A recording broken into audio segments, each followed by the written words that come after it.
എരുമപ്പെട്ടി വെള്ളറക്കാട് കൊല്ലൻപടിയിൽ തെരുവനായ വീടിനകത്ത് കയറി വയോധികയായ കാർത്തിയായനിയെ കടിച്ചു കൊല്ലുകയും ഇവരുടെ മകൻ മാനസികാസ്വാസ്ഥ്യമുള്ള ദേവദാസിനെ കടിച്ച് ഗുരുതരമായി പരിക്കേൽപ്പിക്കുകയും ചെയ്ത സംഭവം മരിച്ച വ്യക്തിയുടെ സംസ്കാരത്തിനും പരിക്കേറ്റവരുടെ തുടർ ചികിത്സയ്ക്കും ആവശ്യമായ സഹായം സർക്കാരും പഞ്ചായത്തും നൽകുമെന്നും തെരുവനായ്ക്കളെ നിയന്ത്രിക്കാൻ ആവശ്യമായ നടപടികൾ സ്വീകരിക്കുമെന്നും AC മൊയ്തീൻ MLA പറഞ്ഞു.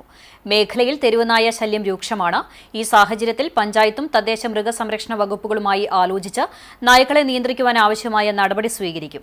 പഞ്ചായത്തിന്റെ നേതൃത്വത്തിൽ ഷെൽട്ടർ നിർമ്മിക്കുവാനും പദ്ധതിയുണ്ടെന്നും ഈ വിഷയം മുഖ്യമന്ത്രിയുടെയും തദ്ദേശ വകുപ്പ് മന്ത്രിയുടെയും കളക്ടറുടെയും ശ്രദ്ധയിൽപ്പെടുത്തിയിട്ടുണ്ടെന്നും MLA പറഞ്ഞു. സ്വാഭാവികമായിട്ട് അത്തരം ഒരു പ്രശ്നം ഉണ്ടെന്ന് ഉന്നയിക്കാം. പക്ഷെ അവർ വളരെ കരുതലോടുകൂടിയാണ് ചെയ്യുന്നതെന്നാണ് ഞാൻ മനസ്സിലാക്കിയിട്ടുള്ളത്.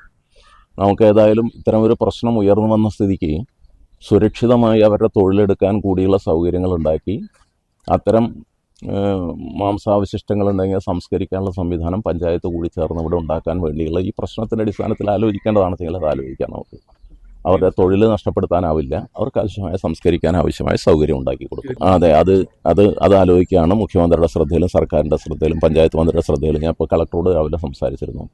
അടിയന്തരമായി മൃഗസംരക്ഷണ വകുപ്പിൻ്റെയും തദ്ദേശ സ്വയംഭരണ വകുപ്പിൻ്റെയും ഒരു പരിശോധന ഈ പ്രദേശത്താകെ നടത്തണം എന്നാവശ്യപ്പെട്ടിട്ടുണ്ട്. അതിൻ്റെ സംവിധാനം ഉടനെ ഉണ്ടാവും. ഇപ്പോൾ അതിൻ്റെ പോസ്റ്റ്മോർട്ടത്തിന് ആവശ്യമായ തയ്യാറെടുപ്പിന് ഇവിടെ പഞ്ചായത്തും നാട്ടുകാരും എല്ലാം കൂടി സഹായിക്കുന്നത്. തുടർ ചികിത്സയ്ക്ക് ആവശ്യമായ സഹായങ്ങളും നൽകും.